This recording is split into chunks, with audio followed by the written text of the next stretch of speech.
Okay. Good afternoon and welcome to Westminster Woods Public School. I'm Allison Stoffman and I'm the principal here.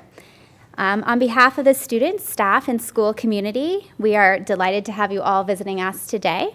And I am very pleased to welcome and introduce the Honorable Liz Sandals, President of the Treasury Board and MPP for Guelph.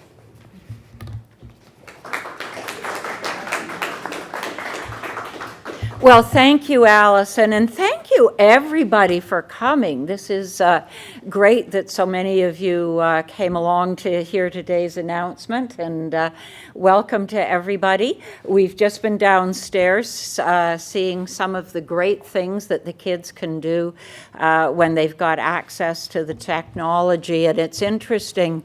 Certainly from my days as a trustee on Upper Grand, but I know with Wellington Catholic that it's very similar, is that when you're here in the city, it's not so hard to get the schools hooked up to internet service. But as you go north in the county, it becomes a huge challenge because historically many of the communities, as you get farther north in the jurisdiction of both boards, you get into communities where the whole community is really struggling to access internet service with any decent sort of bandwidth. So trying to provide what you can provide in schools that are more technologically up to date everywhere in the county, or two counties in the case of Upper Grand, is a real challenge for school boards. And it's not just here in Guelph and Wellington and Dufferin that would be an issue. That issue plays itself out all over the province as you go from jurisdiction to jurisdiction. So I am absolutely delighted that we have Minister Hunter here with us today, our Minister of Education. Mitzi obviously represents Scarborough Guildwood in Toronto, but her first cabinet post was as the Associate Minister of Finance, where she was responsible for the Ontario Retirement Pension Plan, and she was doing an amazing job at creating Ontario's own ORPP. But then, of course, as you all know, we finally negotiated a pan-Canadian agreement where CPP is expanding, which means Mesty had nothing to do. So therefore, she's now the Minister of Education, and she has lots to do again. So thank you so much, Mesty, for visiting us here in Guelph. Welcome. Thank you so much. Thanks so much. Thank you, Liz, for that amazing welcome, and of course, I followed you, who was the former Minister of Education and who became President of Treasury Board, and we still work very closely together in both our roles. And what a thrill is it for me to be here in Guelph with you, and just to see firsthand. Martha, I know we had a very brief conversation when we first met, and you said you have to come and visit Guelph. So here I am. I'm visiting, and with a very exciting announcement today, and just what our school systems are all about, our education systems are all about. I am very passionate about technology. It was actually my first career was in technology, and looking at the tech sector and what it means to communities. And I think that what it means to schools and to students and to 21st century learning is absolutely essential and vital. And we have to ensure that no student, no school board is left behind, that we all go forward together and really use technology. So I want to say thank you, Principal Stoffman, for having us here at your beautiful school and for welcoming us to Westminster Public School. And also, I just want to say what an incredible job you and your team are doing at this school. always, when I visit schools, I always look inside classrooms and look at the walls and just to see what students are proud of and what they're passionate of. And this is such a beautiful school. So I just want to say thank you for your warm welcome. And what a great space we're in. This is the Learning Commons. Which is great because I noticed that there's technology everywhere and you're integrating it as well with books. So how fabulous is that? So you've definitely created an environment where that empowers students, and I see that, where they are engaged in technology in a variety of ways, and this is really a terrific example of what Ontario is trying to accomplish province-wide. We want to provide all students in our publicly funded education system with access to new, innovative ways of experiencing learning in their classroom, and that's because the world we live in is changing at a constant pace. We spend so heavily on technology to communicate. And when you think about it, we use technology to gather information, we use technology to buy and sell goods, to manage our personal finances, and also to engage in the learning as global citizens. And that's definitely what I have seen here today. So it's clear that as students move forward in their careers, whether it's in healthcare, agriculture, that's big in Guelph. That's big in Guelph. Tourism, education, manufacturing, finance, or really any other sector, that technology is going to play a central role in that, and an even greater role in their lives and in their futures as we move forward. And we know that students are using their own devices to complement the learning that they are already doing in classrooms. I actually just saw that just right now with the demonstrations in Ms. Montague and Ms. Furnival's classroom. So they were in a Google Classroom working on symmetry. And I could really tell from going around and listening to the different students that they were all at different learning levels, even though they were all going to achieve very similar. They were going to end up at the same place, but you can really tell that their computer skills were varied. And I think that that's important, that they have the tools and the resources that really supports their learning. So it's really wonderful to see that. So what is clear is that more than ever, it's imperative that all students, regardless of where they attend school, have equitable access to e-learning opportunities. And that's why I'm so proud to announce that we're making this a reality through the Broadband Access for All Students program. So this program addresses three needs. First, it invests in new fiber optic infrastructure that connects schools to an internet service provider.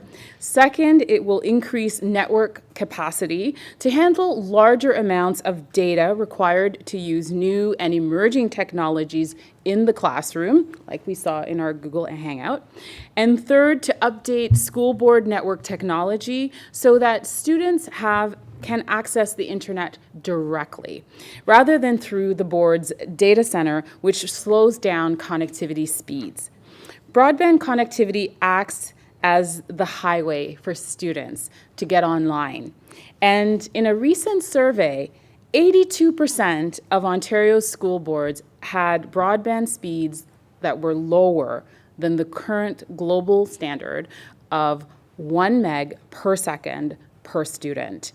This program has been put in place to solve this problem and to address this gap and ensure that all students have access to the necessary tools to reach their full potential, and to ensure that all students have access to meet that global standard of 1 megabyte per second per student. So over the next year, our government has already begun improving broadband infrastructure for over 180 schools as part of the first wave of this program. This phased approach is being rolled out in school boards across all regions of the province, from Southern Ontario to Northern Ontario, like right here in Guelph. So, where the Upper Grand District School Board and the Wellington Catholic District School Board have been working together with the Ministry of Education to enhance connectivity in their region by the upcoming 2017-18 school year. So one reason that these boards were selected for the first wave is because of their willingness, your willingness to work in true partnership. And we really value that. When the Upper Grand District School Board has upgraded the network of fiber infrastructure serving schools in their board, they will then share the network components with the Wellington Catholic District School Board, and this is a groundbreaking partnership. This will allow us to learn more about shared fiber infrastructure between boards and see how it can be used effectively in future phases of the project. So thank you so much for your collaboration and your partnership and willingness to work together. Across the province, more than 70,000 students will have access to broadband connectivity that they need to better access those digital resources that are so important to their success, like we saw just now in the classroom. And this is just the beginning. We will continue to work with boards to strengthen broadband infrastructure over the next 4 years until every student in our publicly funded education system has access to an adequate level of broadband connectivity. So we know the use of online learning resources will continue to grow, and this is essential to meeting the current and the future needs of our students. So I'm confident in today's modern world, which is so dependent on the latest technology, that this will take our world-class education system to even greater heights. So I want to say thanks again to Westminster Woods Public School for warmly welcoming us here today and allowing us to meet your students. And I will turn it over to Martha. You're going to speak? Okay, turn it over to Martha, and then we'll come back for some questions.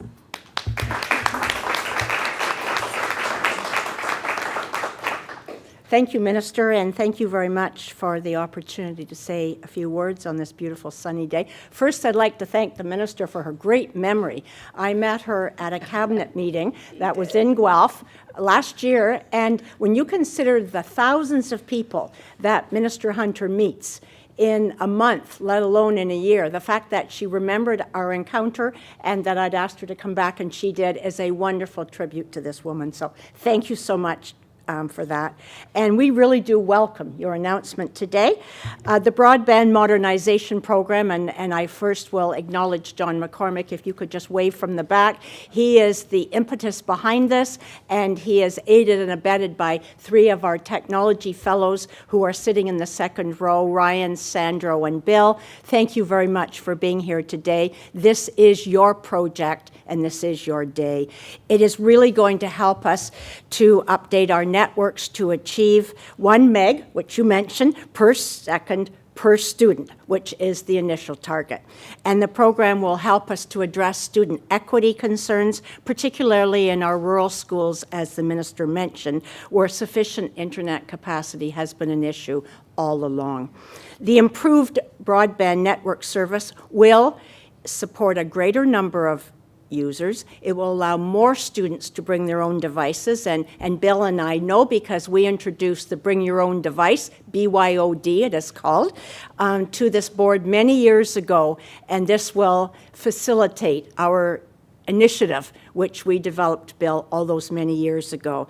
This improved service will allow our schools to move more cloud applications without intermittent and slow internet connection. And we all know how it feels when it's the middle of the day and we're in a huge rush and we're trying to get a report written and get it produced and get it sent, and the internet just freezes and it can't go anywhere, and we mutter at the internet under our breath. Well, this will not be happening anymore. So that's wonderful. It will help us to utilize a virtual classroom learning environment more easily. This will provide a more modern approach to learning and training practices which will support global competencies, which is very, very important. In addition, this increased network capacity will ensure that technologies, and you mentioned a Google Classroom, well, children with special needs often use Google Read and Write, and that will help them as well. And other sorts of assistive technology which they use. It will provide additional opportunities for our boards to increase the resources and supports which we give to our network monitoring and security, which heaven knows, gentlemen, we need. It will increase affordability as school boards can work together to share infrastructure and find cost efficiencies, and thank you for commenting on our partnership, which goes back decades. In addition to what the funding will do for our students, we're very appreciative of the project leadership opportunity for our board across the province, and we do commit to providing leadership across the province to the extent that you would be wanting us to do that. We're there.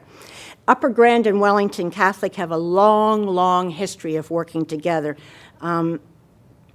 Liz Sandals, way back when she was a trustee, and even before that when she was a parent who used to delegate quite frequently to our board, will remember we used to do co-op together way back in the day. I think we started co-op together with George King at GCVI probably 40 years ago. That's how long our partnership has gone with doing things together, and we look forward to collaborating on the development and implementation of solutions for this project and the opportunity to share our learnings with other school boards across the province. And I've mentioned our partnership, and our partnership does have a CEO at the head of it. My colleague and my friend is Tamara Nugent. She's the Director of Education for Wellington County and Catholic District School Board, and I would welcome Tamara to come and have a few words.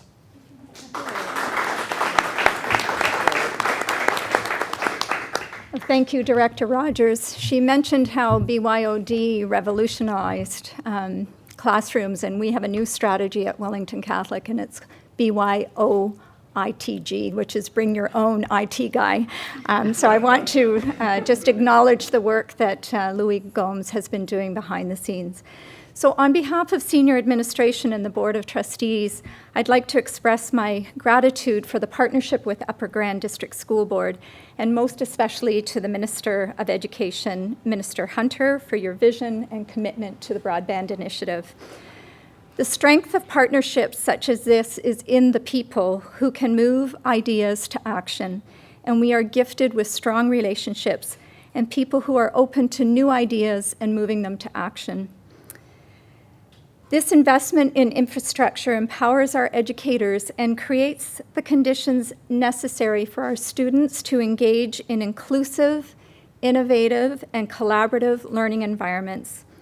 As we expand the highway for technology, we can also tap students' natural curiosity and deepen and transform learning and support the development of the types of knowledge, skills, and characteristics that will lead our children and our youth to success.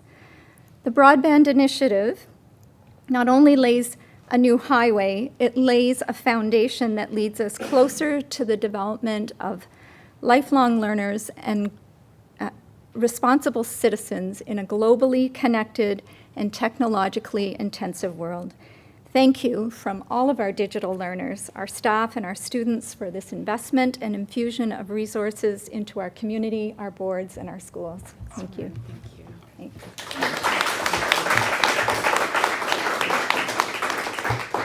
Thank you very much, Martha and Tamara. Are there any questions that the media would like to ask at this time? If not, what's the cost of the program? So this investment will be $50 million over 4 years, and this will pay for all 3 waves. So this is the first wave that we're in right now, and there will be 2 subsequent waves. How many schools are there in under the how many are there in the province? 5,000 schools in the province, yes. So this first wave will address the broadband connectivity needs of about 180 schools.